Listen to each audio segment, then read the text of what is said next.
Hi guys, welcome back to the channel. If you're new here, my name is Joe. I'm the founder of the Talk on the Chain podcast, where we discuss everything to do with crypto and AI.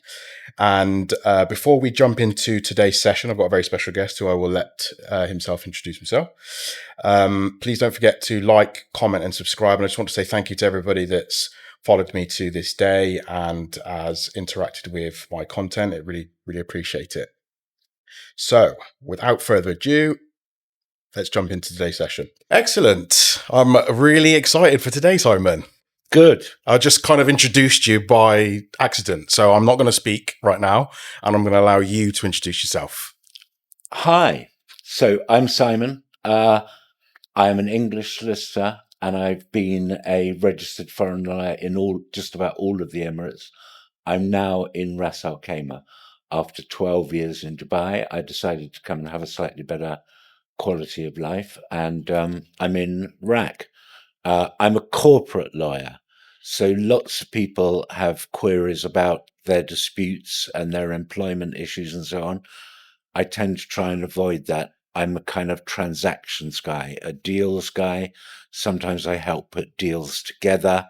Sometimes I don't want to say it too much because then you get lots of inquiries, but sometimes I help people get money and funding. And basically, I do everything around trying to help put deals together. I've been lucky enough to work in the City of London, Hong Kong, Bangkok, back to the City of London, Abu Dhabi, Dubai, and now Ras Al Khaimah, which is an okay collection. Where's your favourite place you've worked?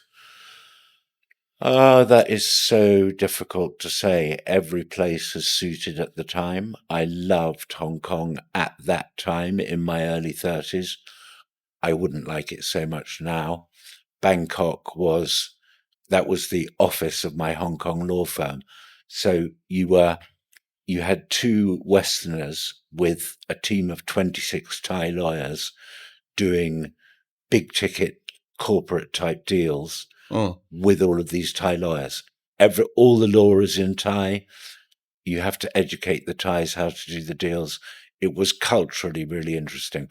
I think of those places. I mean, I love the City of London. I love the whole gravitas of it. I love St. Paul's Cathedral, and I always worked in that area around Fleet Street. But Bangkok was the most exotic. Bangkok was crazy. And so I loved working there. Yeah. Okay. Nice. And what, apart from some of the geographical reasons, perhaps, why RAC? Why are we in RAC, basically? I'm in RAC because I get a better quality of life. I've got the mountains and the beach and all those cliches about lifestyle. To be candid, I'd really had enough of the traffic and building sites in Dubai, but not for a negative spin. I just got much better quality of living here, and I want to be there alongside this growth that's happening with the casino and with Al Marjan, and everybody talks about it. But look, that casino building is almost topping out now. Yeah. When I drove here just now, all of the roads are completely being redone. RAC Central is being built, the onshore bit of all the offices before you go on to Al Marjan, which I kind of see as RAC's mini Palm Jumeirah. Loads and loads of stuff going on, and I'm really interested to be next to that. Yeah. Back in Hong Kong days, I acted for Stanley Ho, who's the guy who created Macau, the casinos in Macau. Yeah. And because I was in a really good law firm in Hong Kong, like the leading one, I ended up being the lawyer. He had a publicly listed company in Hong Kong, and he had his Macanese company in Macau. And I was his lawyer for 5 years, doing all of his casino stuff. Right. Now, it was much more established in Macau than it will be here, but I feel I've kind of got an understanding of how that all works. Yeah. And I just find it really interesting. There's opportunities here. There's change going on here. There's growth going on here. And I sort of want to be close to that. Yeah. So it ends up being quite a good formula. You're living a much better quality of life, but within 20 minutes, you can drive to where all the action is. Yeah. And that's burgeoning. Everything that's going to hang off casinos. Yeah. Okay. Well, I think that's a justifiable reason for being Don't there, for you sure. slightly agree? Yeah, of course. Yeah. Yeah. I mean, this area in particular, I think in the future is going to be a very vibrant community.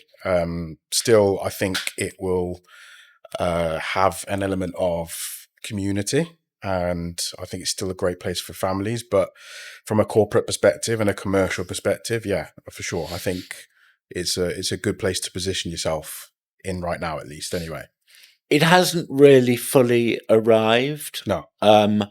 Or when I say it hasn't really fully arrived, it's only just starting to arrive.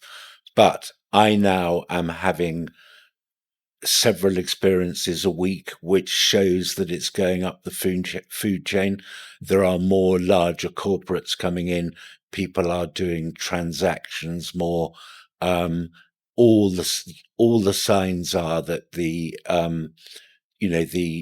drama that's being made around the casino, but then Rack Central with that and the whole development of Al Marjan, really just a building out of that whole area.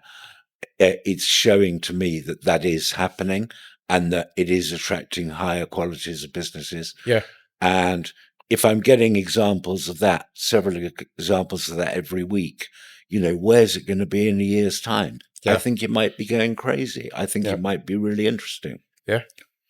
That's my feeling. Yeah. Okay. Yeah. I think just in general, I wanted to talk about, this is an interesting topic because I wanted to talk about adoption when it comes to Web3 and crypto and things like that. And I guess, generally speaking, I'm not a legal expert at all in this field, but I know that there's been a ripe attitude towards it in the UAE in general, and other jurisdictions are starting to follow. But what I wanted to specifically discuss, and I'll just refer into my notes, is firstly, before we get on to that part of adoption, how did you discover or land yourself into the Web3 blockchain space as a legal person?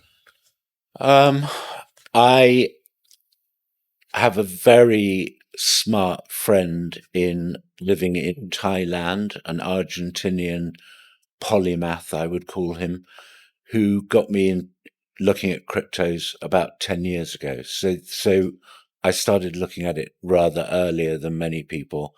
Then I started understanding how blockchain worked, how the nodes within blockchain worked, and just sort of getting a bit of a forensic understanding of the whole environment. And I just found it fascinating. It's kind of part hobby, and then it converted to work because I don't know, I suppose I was dwelling in that world. I knew what I was talking about, and it started attracting custom in that world. So I did What kind of custom? I did one of the first ICOs about Oh, wow. Interesting. 5 years ago. I remember, yeah.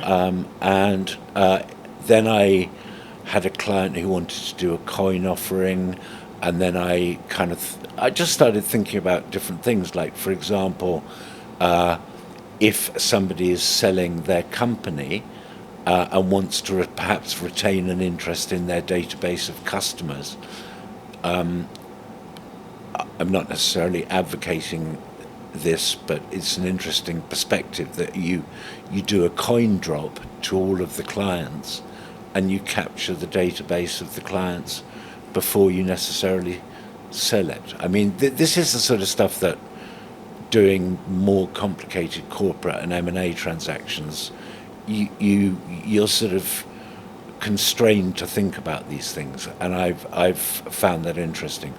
I found securitization and tokenization really interesting. I had a client 4 years ago who wanted to sell shares in luxury watches, Yeah. so that you could have, and I'm a corporate lawyer, so you've got a company with shareholders. If you're doing a tokenization, you have the understanding that you are basically you're essentially issuing shares in an asset. You're issuing tokens in an asset. Yeah. But it's very, very similar to corporate law, understanding company law. I think it just fits very well together with doing that. And so I've been through wanderings with, I've represented some people who wanted to tokenize or securitize silver. But then how do you divide up the undivided interests of the 25 investors in silver? Well, actually, you can have grains of silver rather than bars of gold, and then you can actually have 25 shareholders in a tokenized silver, but they can sell individually because they've got a calculable number of grains of silver, if that makes sense. So it's not far from company law, and I find all of that interesting. I found the way that the UAE was right at the forefront of developing virtual asset regulations, really interesting. The VARA regulations were the first proper regulations that came out. Everybody else followed them globally. The UK followed the VARA regulations. So you're in an area, the UAE, that encourages it and wants to be at the forefront of it. So it's crazy not to be there with it. Yeah. I think we'll come on to geographical jurisdictions shortly, actually, because that will bring up some interesting discussions about adoption and attitudes to crypto.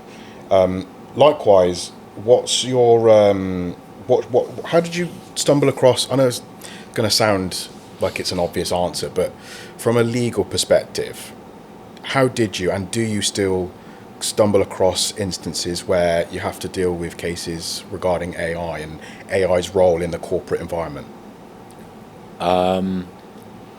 Cases, people talk about cases like as if that's a legal dispute. Yeah. It is a case. So because I'm a business lawyer, I don't really end up that much doing disputes and cases. But I have friends who work in that sector, and I'm quite close to this firm, Wazzle and Wazzle.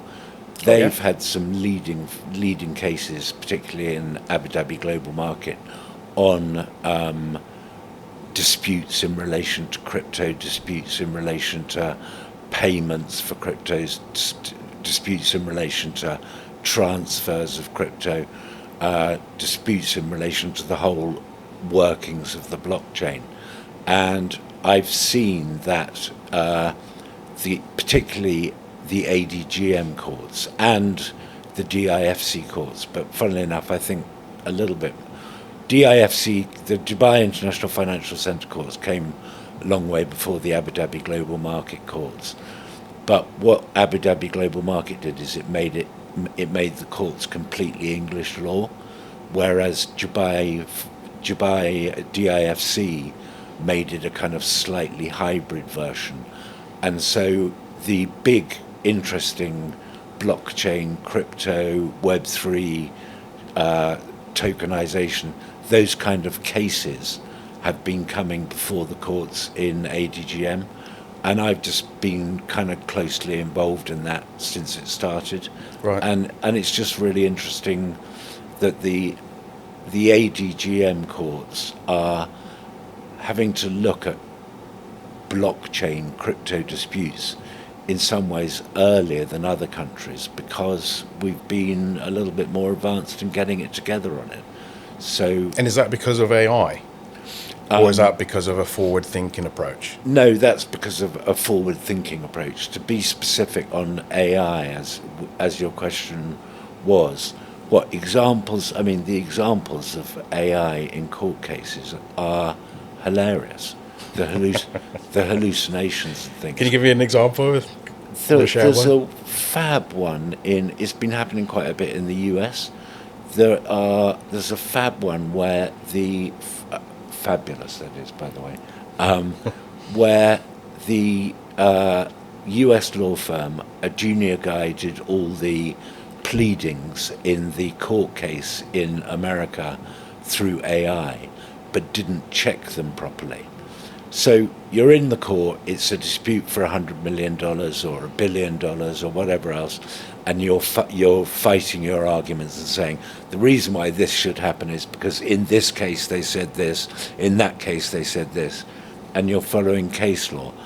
What the lawyer didn't realize is that the AI had made up the cases. And I find you get that a bit with AI. It doesn't want to upset you. It doesn't want to disappoint you.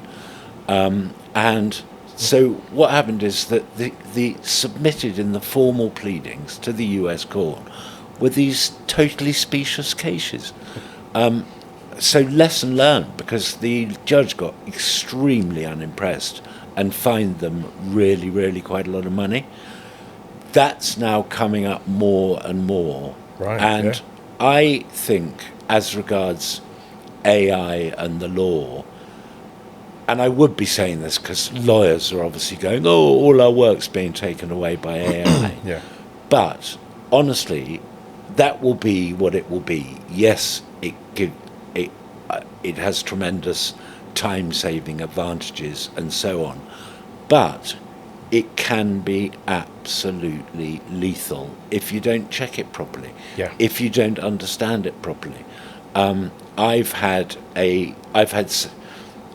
Corporate lawyers are now increasingly having to, they get the work product from their clients. So the clients play corporate lawyer, use AI to come up with arguments, and then you as the corporate lawyer have to read what they've come up with and tell them where it's gone wrong.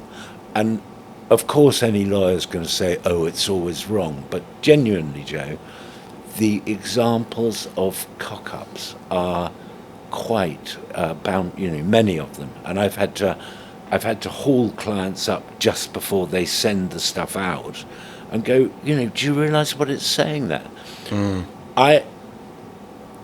This is about... That's quite a big concern. Well, look, how often, if you do a basic AI search, for example, I've been quite often doing, just this is like a Google search. What is the latest update on missiles and drone attacks in the UAE? Because that's been going on a lot, although the UAE is coping with it wonderfully. And it just gets it wrong. And then you say, yeah, but hold on, why have you got that completely wrong? And it'll often go, good catch. And I've been saying to it, can you say sorry? Can you apologise for getting it wrong? And so if in basic searches of, what's the latest missile situation, and they get it completely wrong, or, what time is the kickoff for the World Cup football game, and they get it completely wrong because they get their time zones wrong. If they're getting it wrong there, imagine how wrong they're getting it in 200-page court pleadings or so on. So it isn't everything it's cracked up to be. Yeah. Do you agree with me? I think it has this kind of insecurity where it wants to always be clever and wants to always be helpful and wants to always have an answer. And if it doesn't have the answer, this danger, the hallucinations, it makes it up.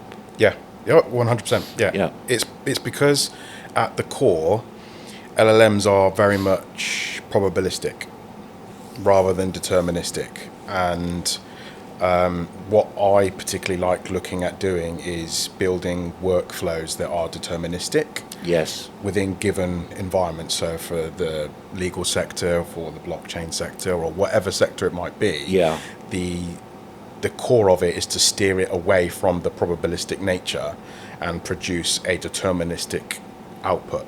And that's one of the things that you do in what you build. Yes, exactly. To differentiate. Yeah, exactly. Okay, for multiple reasons, which we'll come on to, at least specifically pertaining to the cybersecurity element. Yeah. For reasons that you've just well, for some of the reasons you've just highlighted, but in general, I would say it's trying to steer away from that hallucinations and probabilistic output, and it's useful to some degree, but I think in the legal sphere, this startles me a little bit, but doesn't surprise me at the same time. So, I agree with you. Cybersecurity in UAE is a very complicated area as well. It's quite stringent, or shockingly stringent in some ways. Well, it's been heightened now with AI. So, cybersecurity has always been around, but AI has added another layer to it that traditional cybersecurity approaches are having to adopt to. Yeah. When it comes to processes and things like that. So, it has to be squeaky clean. But the laws are, the cybercrime laws in UAE, I think, are more onerous than in many, many jurisdictions. Yes. So it'll be interesting to see what happens on that. UAE, it invents the virtual assets regulations, then is looking at cybersecurity and cybercrime, and it comes in with the fullest suite of legislation on that. And then the UAE is perhaps coming from an opposite direction. Many countries build up from the very bottom to only having the base case that's needed. I think the UAE tends to start a bit from the top and then perhaps needs to ratchet it down a little bit. Yeah. Would you agree? Yeah, for sure. Yeah. Okay. So I wanted to jump back into the topic of adoption and consider where we are today across not just the UAE, but across other jurisdictions as well, say the EU, the UK, US, and their current attitude towards adopting crypto and blockchain, basically. And that can be applicable across both the government and public sector, and then private sector as well. And I guess wanted to ask your opinion on the different perspectives from each individual jurisdiction towards adoption and of crypto. Of crypto and or blockchain distributed technology. Yeah. And what's the current challenges and barriers to entry at the moment? Okay. So share your opinion on the different It's regions. It's changing so rapidly that it's a really difficult question to answer. Look, okay, so the US is the biggest player, so therefore let's look at the US. Gary Gensler, the former chair of the SEC, was doing endless cases against all the biggest crypto companies. He was. The SEC was fully anti-crypto. You had mega skepticism, say, from Jamie Dimon of JP Morgan. Yeah. Now, bang, suddenly, for 1 year only, Trump has wholly adopted crypto. Trump is issuing his own coins, the family are issuing coins. The whole environment in the US has gone from mega skepticism of it to the fullest embracing of it. Now, that might be a slightly obvious statement, but I don't know if people necessarily know how long the SEC fought against the adoption of blockchain and crypto. Quite a long time.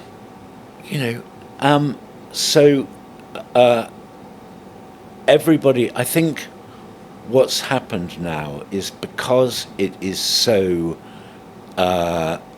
inescapably, because it's so irreversibly adopted by the US now, the rest of the world has been following. The skepticism has dropped, and everyone's gone to super bullish. Yeah. And so the time. I think the time has now come that it does get adopted. Yeah. I think another interesting thing. So there was I talking about America leading in terms of cryptos and blockchainization.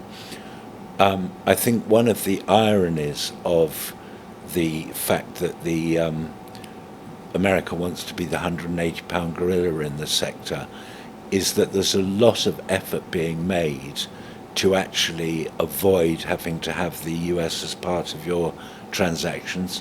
So countries in the Middle East are trading directly in oil products with China and with Russia by way of blockchain and cryptos, and having transfers using that medium rather than Yeah. IBANs, which the US is policing.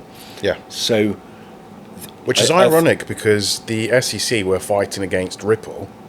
That was one of the most famous legal cases that were ongoing, and Ripple ultimately is designed for banking.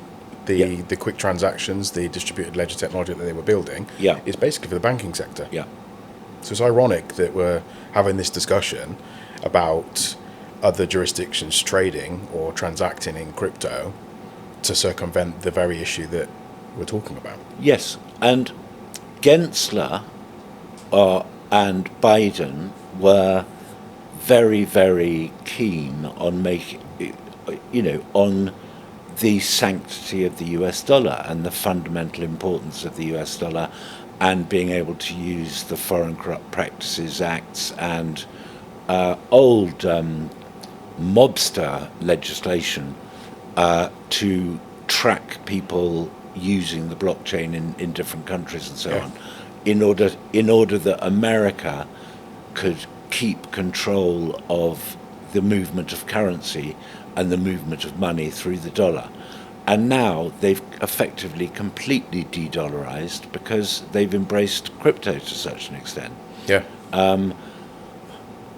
Look, do I mind saying I'm not necessarily a massive fan of some of the US approaches that have been made towards this. And I think that short-term greed has now completely made it impossible that the really important thing for America is sustained. So the US dollar is not the dominant. The US dollar will cease to become the leading token of value.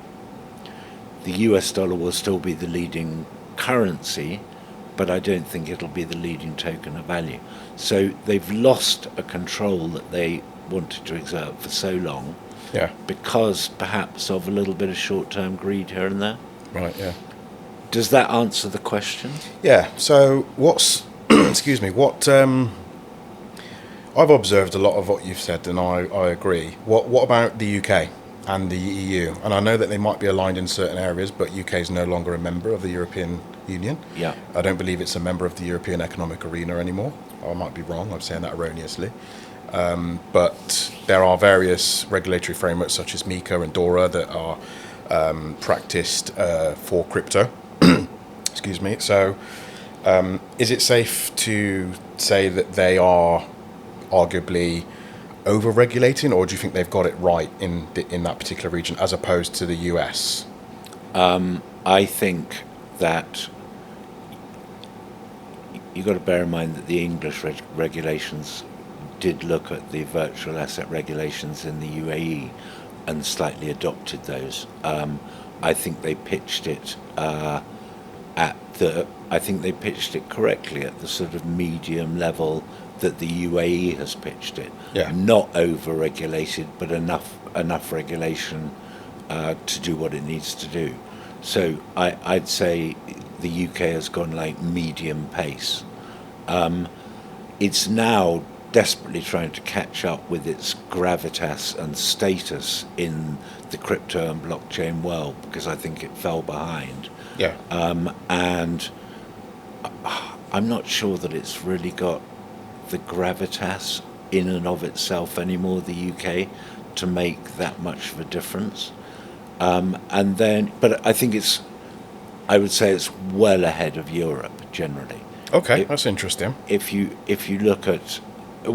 looking at like Italy or Spain or Germany, the larger jurisdictions in Europe, and where they've got to, I would say it's ahead. Would you not? You're sounding surprised. Would you not agree? The reason I'm sounding surprised is because and this could have changed since then, so maybe I'm being a bit presumptuous, but in 2019, or I would say maybe a little bit earlier, so I started to consult people like yourself and accountants on securities and utility tokens Yeah. because nobody really knew. And there was a lot of interest from those particular individuals and those entities' clients.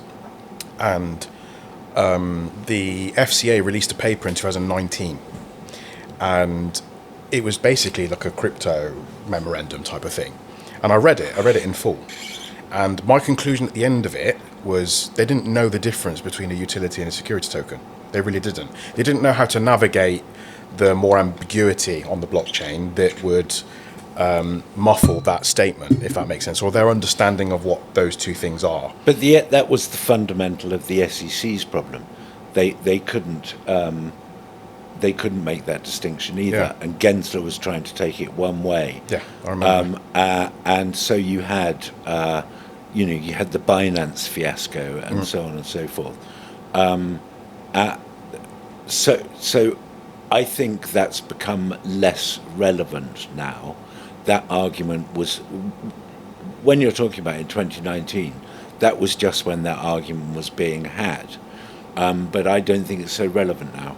Okay, well that's good to know, I guess, because a lot of people in the industry were pretty much thinking that the UK is not a good place for us to be entrepreneurial in the blockchain space. They don't really know the difference between a security and utility token, and so a lot of people did look at other jurisdictions like Malta and possibly Gibraltar and other.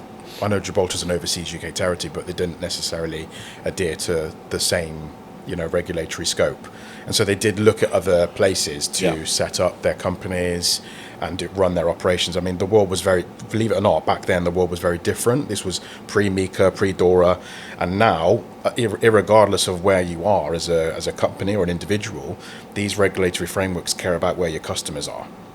And so if you're a US company and you're situated in Delaware for whatever reason, but your customers or your clients or investors are in Europe or whatever scope that comes under, then the regulator cares more so about that than they do about where your business is set up.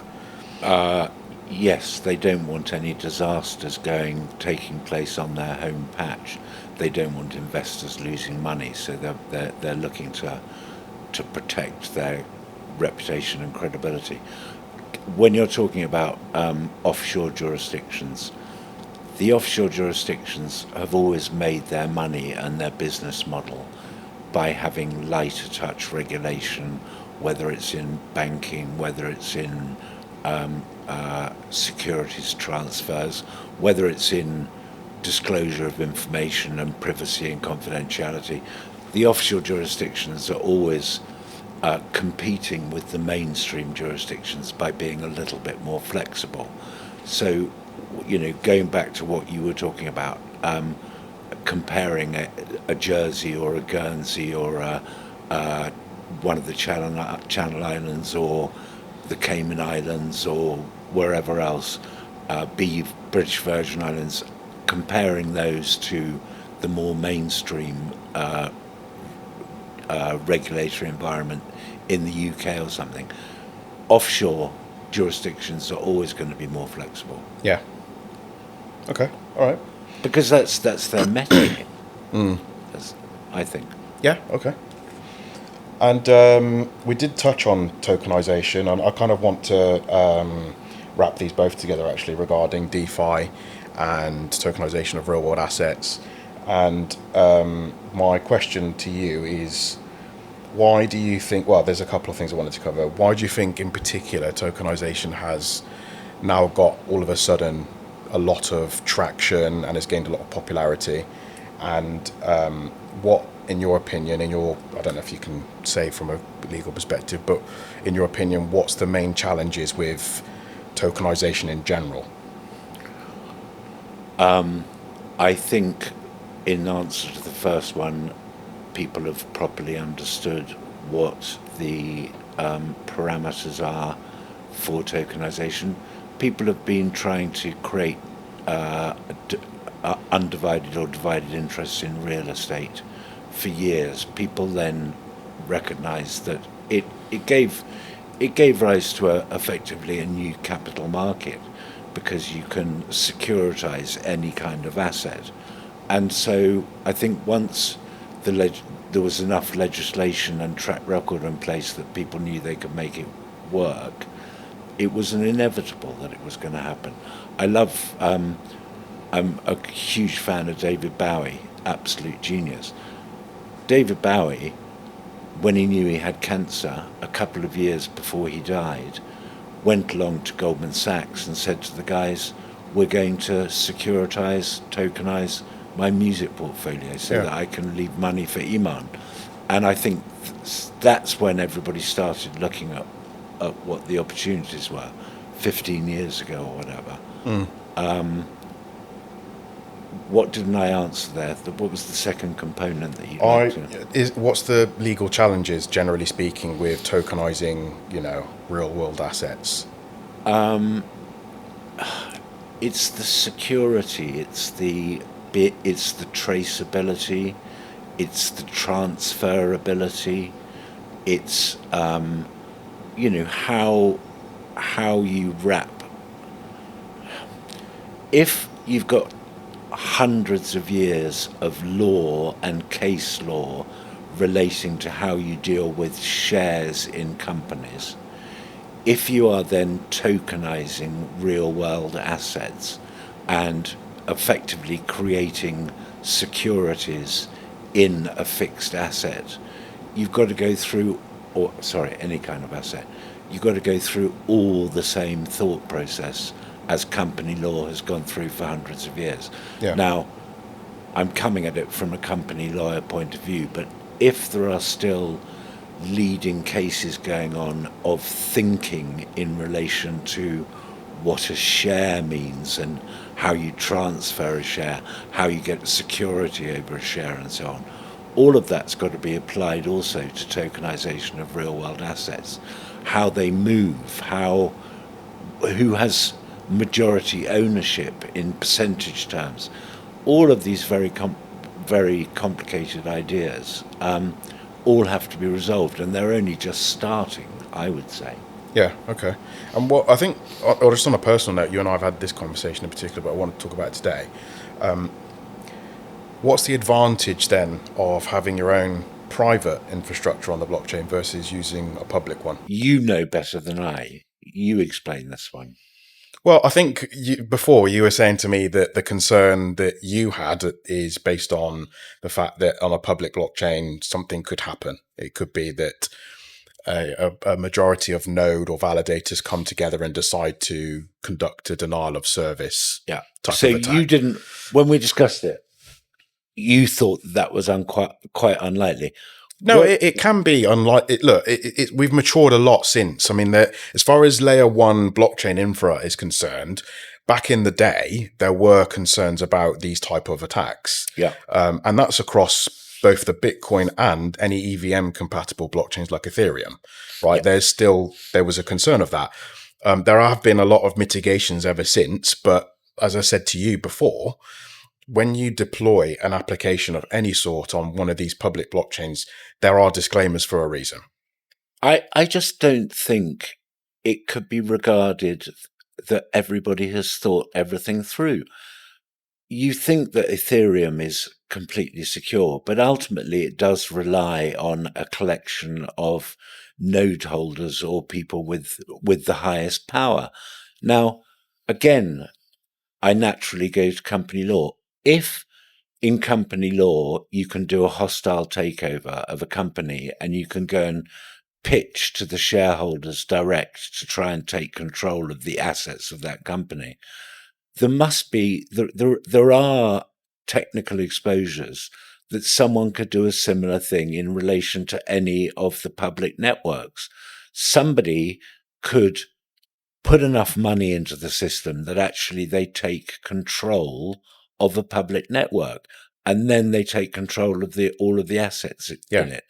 Now, I don't know why people don't think about this more. I think it's that sort of trust that, oh, it's working and Bitcoin's worth so much money, it's all going to be okay. But actually, if you look at the underlying infrastructure, there are flaws there that could allow somebody to really take advantage of it. And that would be why I have that skepticism on public. Yeah, I mean, as much as I can refute some of that if I went into the technical side of it, but I guess from a lawyer's perspective, these are the things that are covered off quite high level early on, and it kind of leads me to think that, or come to the conclusion that maybe tokenization is just a buzzword. Maybe it's not taking into consideration some of the technical exposure by operating on the blockchain when considering some of these issues. And I sometimes think, well, do you need the blockchain to really tokenize your assets? What is that? It goes to, again, I'm going to my company law thing, aren't I? Actually, companies have been issuing millions of shares in a share issuance. Elon Musk has just done the biggest ever share issuance, whatever. It's the issuance of securities within the business that has been going on for hundreds of years and has hundreds of years of law attached to it. And then you're suddenly moving to tokenization, which is really like, let's recreate the equivalent of shareholding.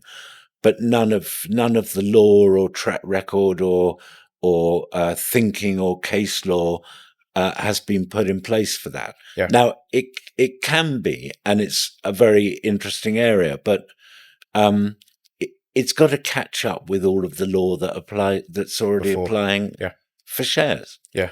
In a simplistic way. So do you think it's when are we going to get the first hostile attack on a public network? People are assuming it's not going to happen, but it is going to happen. Yeah. And suddenly then there will be a flight to safety again, won't there? I think the conclusion from this conversation, as far as I'm concerned anyway, as a technical individual that implements this stuff, I think with tokenization, it's safer to have your own private blockchain infra. I agree with that. Completely. But it takes more work. It's more complicated to do, but you can set your own proper rules. And again, I keep coming back to being a company lawyer, but I think it applies in this so well. When you're doing a company with shares, you will have the articles of the company, which sets out all the rights and powers and whatever. You'll have the shareholders agreement. You'll have all these protections in place, and you can put those in place in a private network, but you can't create them in a public one. And so that's why I'm a strong fan of getting the benefit of hundreds of years of thinking about company law on a personal, a private network. Yeah. Okay. That's useful to know, actually. I think it's good to have these discussions fundamentally to get people to understand how blockchain technology typically works and how the wider world, if you like, trade fights being called, is adopting these technologies because of the disparity between the blockchain and how it works versus the legal side of things and the things that you need to consider that have been in place from legacy policies for a long time. Yeah. So I think it's important to know and understand. Do you think we've covered it off well enough for now? Yeah. Okay. I think so. Yeah. Okay.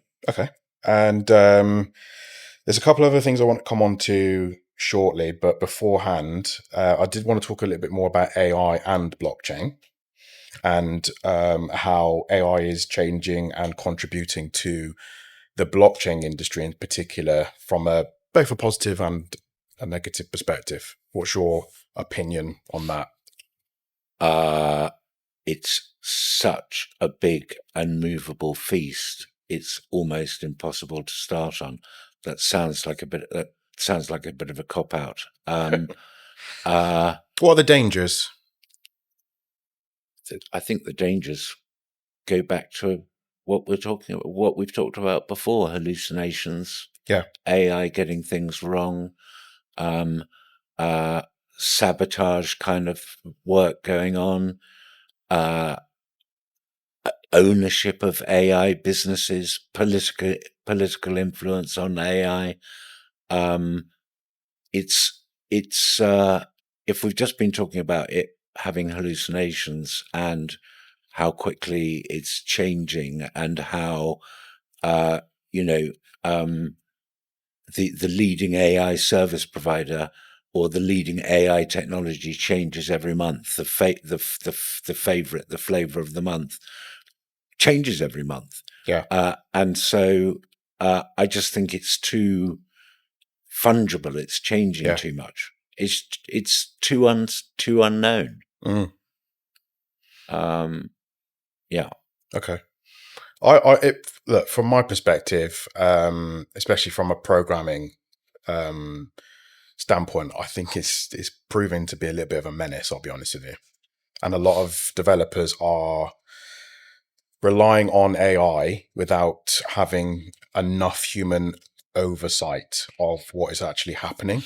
And what I mean by that is they're relying on AI to build products, applications, and then they're sort of making assumptions about the output without actually questioning the AI. A little similar to what we talked about regarding It's hallucinations. it's a different sector of the broader conversation that we Yeah. were having earlier, which is again that it's not completely reliable, and the big mistake that people are making is relying on things too much and not checking it. It isn't infallible. It does make errors. We also, this goes on to a whole 1984 type, or all of that, the sort of the panic aspect of it. But as AGI may have been developed, but we don't know it, people are waiting for the AGI moment. I'm not sure the AGI moment hasn't already arrived, and we're just not being told about it. Yes. So that being the case, one needs to have that natural suspicion.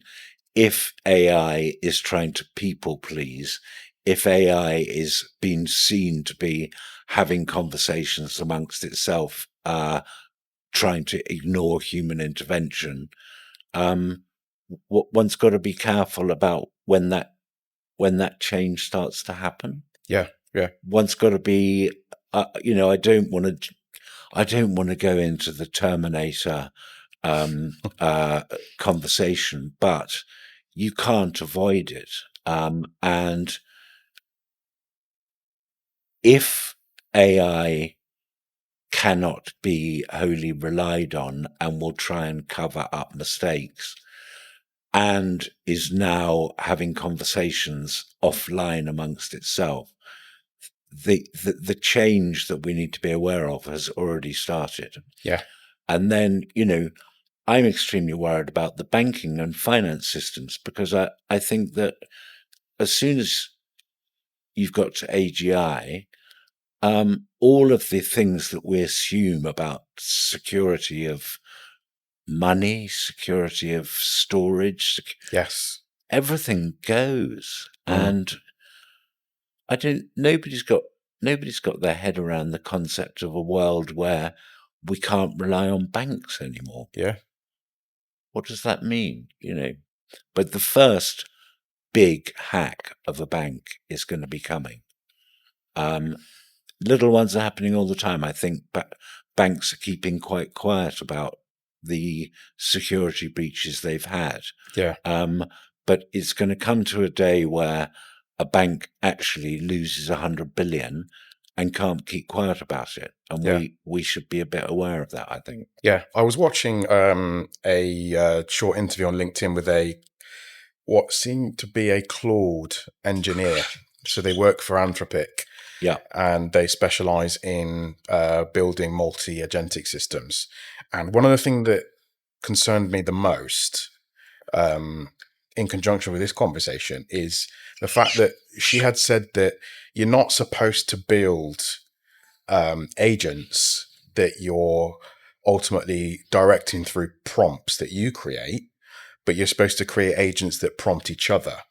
And that, like, for me, raised a few alarm bells, And it brought me back to another case where a developer had built an agentic system and left the responsibility of the agent to build and program. Yeah. And it ended up autonomously pushing those changes to the GitHub repository online. But that developer had said, well, you do your thing, but you're not going to be able to push to the repository. That's the rules that the developer had set from the offset. And when the agent encountered that problem and it realized it couldn't push to GitHub, it literally went on a hissy fit. It had its own hissy fit and basically wrote this is a true story. It wrote a smear campaign against the developer. Right. Can you imagine? Yeah. And there's another case, I think you mentioned this, where some agents in other technical environments, they're creating their own languages and talking to each other. Correct. And some people are not like clued onto this. Like, does that even happen? So it does happen. That was what I was referring to. That is starting to happen as a fact. They are just like, I said, they can be a bit defensive about their mistakes and can't be apologetic or want to cover up their mistakes by inventing things. It's also starting to talk amongst the agents, not wanting humans to necessarily catch them out or question their thinking and so on. And so that I think it's happening that it's trying to avoid being chastised by the big boss human beings. Do you think they're trying to imitate the behavior in a typical workforce environment then? Because you get that in workforces, right? People don't want to get into trouble, so they do certain things. It sounds like a very similar behavior. Yeah, I don't know necessarily if they're copying workforce behavior or if it's naturally become the course of action that it takes because it doesn't want to be fettered. So I think it's a kind of human nature type adoption It's rather quite than scary, isn't it? Yep. But if you think about it, it is meant to be a font of knowledge. Its job description is to be a font of knowledge. If it feels it's going to get caught with its trousers down and get things wrong, it may try and conceal that or avoid that. And that's a sort of natural fact of the process that it's going through. I don't think it's not a human concept. It wants to get maximum percentage of things correct. Yeah. If it feels it might be caught out, it naturally will try and avoid being exposed. Are we talking about something new here, or are we talking about, yeah. And okay. Yeah. I mean, this is an interesting segue onto what I was going to discuss next about cybersecurity. Okay. How do we as an industry, from a legal and a technical perspective, mitigate this very problem? We need to be able to switch it off. Be able to switch it off? Yeah. Irrevocably? We need to be able to have all levels of control where we can switch it off by jurisdiction. What do you mean by jurisdiction? Different, if it's running out of different countries. Because a lot of infra, in a lot of companies, the infra is set up like that. They've got their own. They don't necessarily rely on Claude or ChatGPT or Gemini or these third-party LLMs, I like to call it. They've got their own data centers. They built their own LLMs by fine-tuning. Yeah. So are you saying that it's applicable across both parties? How do we ever get to a situation where we control it and have unanimity? Because it's across everywhere, across every jurisdiction. Different jurisdictions are trying to get to the forefront of things. Different jurisdictions have different levels of greed. Nobody's going to accept an across-the-board form of legislation on data security, are there? So I think by definition, we can't generalize it. That's challenging. But it's common sense as well. It needs a unanimity, and we don't have a unanimity.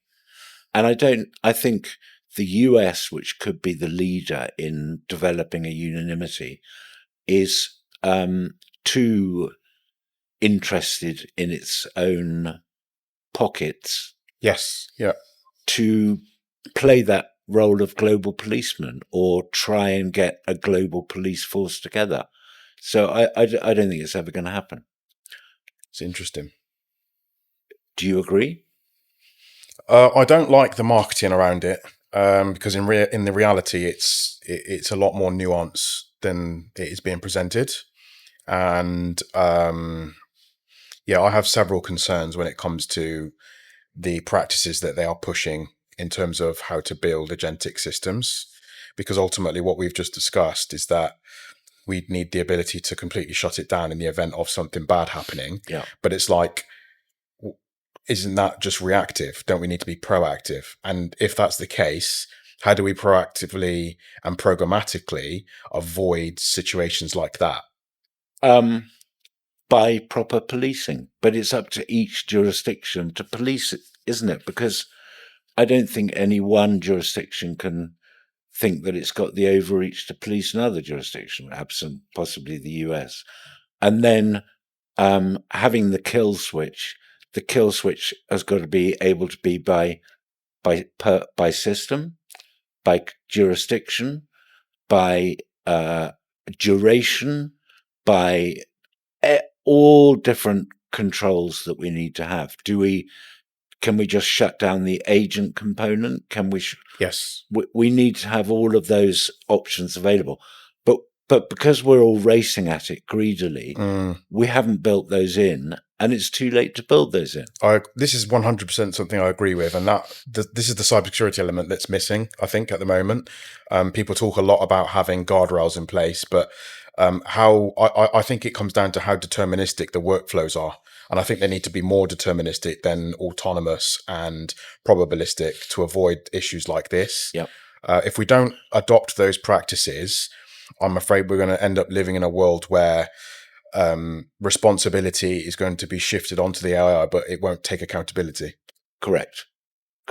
And this slightly then goes as to what you're talking about private blockchains. Yeah. You need you need to actually a prudent large business will actually create its own infrastructure, its own impenetrable infrastructure to defend against this. So I think what's going to happen is businesses are going to become the new countries, if you see what I mean. Yeah. A business is going to create its whole infrastructure, just like different countries have developed their own laws and their own whatever. Yeah. And we're going to have a lot of bubbles which are going to be necessary because we can't have an international unanimity on how to regulate. Yeah, agreed. Right. Okay, so I wanted to discuss, to finish off, a little bit about AI and mental health and resilience. Yeah. Because, I know we've had some personal conversations about this in particular, and I'd like to, bring to the table your thoughts on, I guess, the impact of AI on mental health currently and its potential to be used in a positive light versus the negative effects of it as well. Yeah. So everybody's talking, countries are now banning under 16s from going on social media, so on. All of the algorithms of social media are AI derived or AI driven now. 95% of social media content is AI created. We've created an absolutely toxic situation where everybody's stuck on their media. You can't, the preponderance of it, 90% of it is created by AI. If AI is trying to make a mess of society, it can be generating stuff that's poor for mental health. All of that stuff that we know, that a lot of people know. So I think it is catastrophic for human mental health. But on the plus side, on the positive side, I think that you've got the UK has 2.8 million children or 2.8 million under 21-year-olds looking for some kind of therapeutic intervention. in terms of psychiatry. There aren't the psychiatrists around to do it, and so mental health problems are exploding.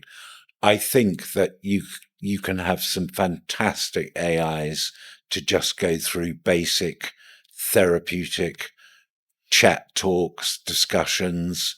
I think all of the AIs, the main AIs now, ChatGPT or whatever, they've got their component for being therapists. So I think the irony is that there's a mental health problem explosion by virtue of AI, but AI is going to be one of the best available cures for it as well. Yeah, and that's one of the reasons I believe is because people might not want to,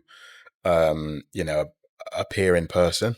Yeah, they might not want to leave their house and have a discussion with somebody face to face, or they might not even want to do it over a Zoom or a Teams meeting. They might just feel comfortable talking. I know it sounds. No, but that's the case. Yeah. That's the case. It's very private. An 18-year-old isn't going to want to disclose if they don't want to tell their parents. Obviously, they don't want it to be open, but they can have private conversations with How AI. private is it, though? Well, that was the next point. If we're then talking about data security, but is it going to be the case that it's going to be storing blackmail power against? That could be happening. Is it going to be storing personal information, just like there's been extortion going on of naked photos being created by AI of people? We don't know. We don't know what it's capable of. How do you take an AI to court? That is another whole question, because who owns the AI? Who is financially responsible for the AI? Can it give ChatGPT give a defense that the AI operated on in and of itself? Don't they have to accept? And doesn't ChatGPT then have responsibility? Yeah, I was about to say. All of that isn't discovered yet, is it? So with regards to mental health, surely it makes sense to have more oversight, like we were talking earlier, build your own infra and have control over the output to a degree so that you're de-risking. I agree. Yeah. I agree. I mean, as a parent, like you are, I think sensible parents should actually be putting in place their own systems and their own guardrails and their own defenses. And it's not simply not giving them access until they're over 16, but then. How do you teach children resilience in light of this issue with regards to mental health? Because like you've pointed out, we're in an age where everything online is just not real when it comes to AI. It's AI generated. You've got AI generated avatars that are very human-like. They're interacting with people in a specific way, in a social context. They're abiding by social convention. Yeah. How do you prepare your children? Because they are most susceptible to. I think it is no more. It's the most possible and most complicated question, but the answer, therefore, I think it's keeping the human touch. Keeping an eye on what they're doing, keeping an eye on manifestations of concerns from their behaviour, talking to them, pushing the human touch as much as possible. Yeah, I think that's all we can do. Right, it's challenging there, right? Another layer of thinking for parents, isn't it? Something we never had to deal with before. Our parents were looking at what we might watch on TV. They were being concerned about what we might watch on TV. Another generation of parents were concerned about the rise of pornography. The next one is the mental health and what damage is being done. Again, it's another kind of supervisory parenting process, isn't it? What responsibilities do industries have, though?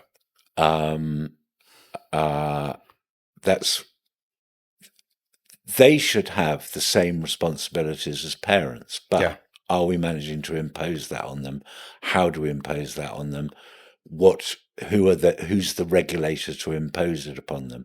It gives rise to just a whole plethora, doesn't it? Wow. Okay. So there's a big, it's a big issue to deal with, actually. I think so. Yeah. So, Simon, thank you very much for coming in today. Really appreciate the talk. Joe, it was fun. I enjoyed. Yeah, we should definitely do another one. Who knows? I mean, that was quite a high intensity ramble for an hour. I'm sure that I've said things that aren't correct. You've probably said things that aren't correct.